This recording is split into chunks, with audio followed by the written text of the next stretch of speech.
Danny Jacobs will be traveling to London to face hometown fighter John Ryder. This fight will be for the WBA Super Middleweight Eliminator. Right now, the WBA regular champion is David Morrell, the super champion, and the undisputed champion is Saul Canelo Alvarez. Now let's get the tail of the tape. It says that Jacobs is 5'11.5" with a 73-inch reach. It says John Ryder is 5'9" with a 72-inch reach. I highly doubt John Ryder is 5'9" with a 72-inch reach. His reach, at least in my point of view, or like looking at it on TV, I haven't seen the guy face to face. I don't think it's much more than 70 inches. Maybe even less. He looks like he's about 5'7", 5'8". He could be 5'9". Jacobs, he's 5'11.5", 6 foot. He's a very long guy. I don't think it's a 1-inch reach advantage between them. Especially on fighting, I think Jacobs is going to be way longer than Ryder. Now, a lot of fans, especially UK fans, seem to think this is a 50-50 fight. Seem to believe that John Ryder could win this fight. They're all pulling for John Ryder. They like John Ryder. He's a good guy, John Ryder. He's easy to root for.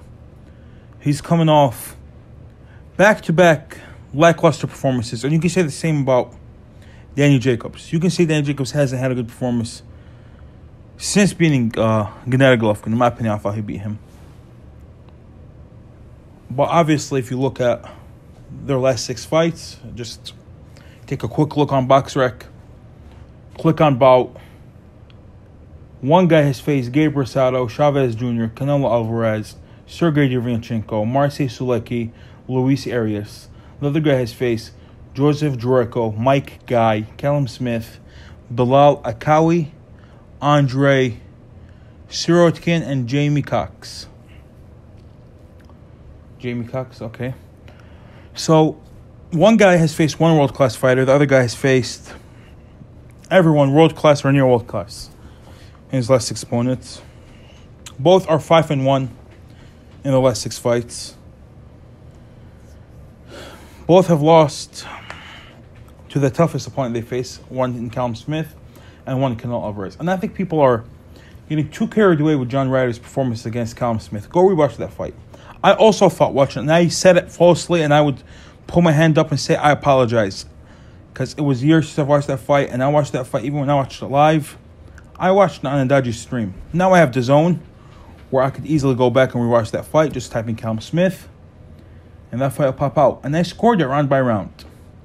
And I like to do a thing when I score, especially when I rescore fights. I like to put, if the round is close, I would put the letter C in quotations, so I can give myself a mental note that round was close. That was a swing round. Now, let's take a look at my scorecard. Rewatching the Callum Smith versus John Ryder fight. Okay.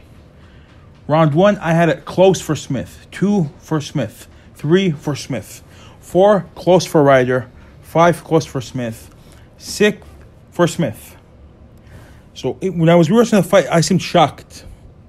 Because after 6 rounds, I had Smith 5 rounds to 1. I gave Smith 2 close rounds, 1 close round to Ryder. So it could be anywhere between 6 rounds to 0 in Smith's favor. Or if we give all the close rounds to Ryder, it would be 4-2 in Smith's favor. It just really matters how you score the close rounds. Now, round 7, I gave it clear for Ryder. Round 8, I had it close for Smith. Round 9, clear for Ryder. Round 10, close for Smith. Round 11 and 12, both very clear for Ryder. So I had the fight 7 rounds to 5 for Smith. If we give every close round to Smith, he would win that fight 116-112. If we gave every close round to Ryder, he would have won that fight 116-112. So each guy won 4 clear rounds, and there were 4 close rounds. 3 of those close rounds, I awarded them to Smith. I had him winning the fight 7 rounds to 5. Now, rewatching that fight, it was clear to me that fight was not a robbery. And I can't see how the judges came up with 117-111. But that fight, it could have been gone to Smith. Now, I say that to point out that a lot of people want to act like Ryder is a world-class fighter. And for a certain time, I was part of those people. they want to act like Ryder is a world-class fighter just because they claim that he beat Smith. And I used to claim that too. But I advise all who think that Ryder is this special fighter, go rewatch the Smith fight. And Wad Jacobs. Ryder could have won that fight. He could have won it comfortably. But he has a tendency of starting slow. Jacobs does not have that tendency. Jacobs started very quick against Canelo and Golovkin. Jacobs blasted up Pierre Quillen. Pierre Quillen was a very respectable opponent, very respectable fighter, a former world champion. He blasted him out in a minute and a half. Jacobs is that type of guy. If he catches you early, you're done. He's beating Sergio Mora inside 2 rounds. He's beaten a couple contenders in the first round. He has early stoppages. Just look at his resume on BoxRec. He has several first-round stoppages. He's a very quick starter. He seems to start quick, then coast. Coast for the latter half of the fight. But I know a lot of people seem to think that it's either going to be a robbery decision for Jacobs or John Ryder is going to win. I don't see it that way. I don't. I just think Jacobs is better in every single department. I've always said John Ryder is a homeless man version of Canelo. And Jacobs gave Canelo, since Canelo has moved to DAZN, Jacobs has been his toughest fight, without a doubt. Tougher than Rocky Fielding, of course. Tougher than Sergey Kovalev. Tougher than Callum Smith, of course. Callum Smith did not even try to win that fight. Because there was a game plan for you as a taller guy to box on the back foot, step in with your jab, and try your best to control distance. Every time Canelo steps in, you just put your weight on him. It's right there for you, bro. Right there. He obviously did not do that. Just went in and was happy to be a puncher back. He obviously gave him a harder fight than Evan Yildirim. Obviously gave him a harder fight than Billy Joe Sanders. And gave him a harder fight than Caleb Plant. So when you do good against a homeless man version, against you know what I'm trying to say. John Ryder is a homeless man version of a guy that Jacobs did good against. I got Jacobs stopping John Ryder. That's my prediction for this fight.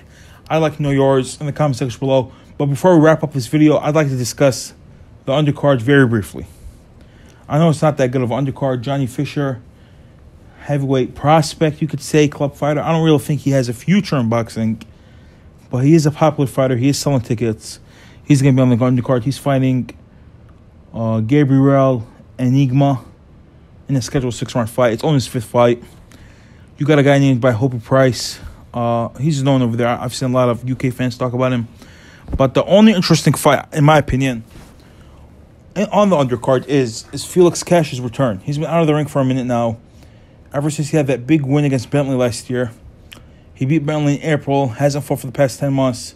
He's fighting a guy named Madiev, a Russian fighter.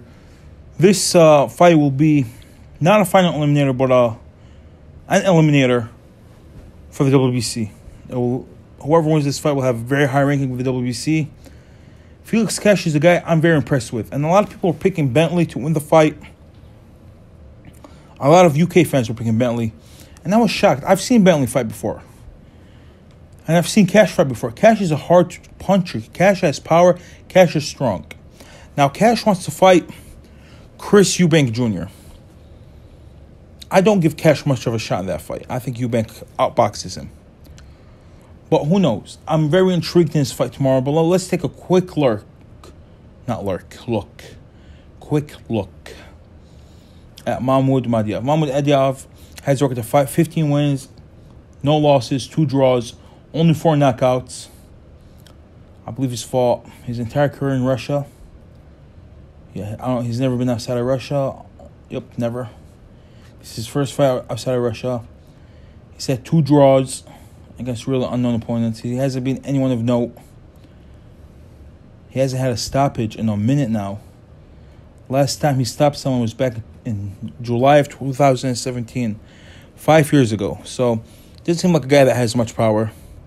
Should be a routine win for Felix Cash, but keep an eye out for him if you guys have time. And yeah, that's it for now. Like and subscribe if you enjoyed the video. Give me your thoughts on the John Ryder versus Danny Jacobs fight in the comments section below. And also give me your thoughts on Felix Cash. If you haven't already, like and subscribe. Sadiq Boxing out.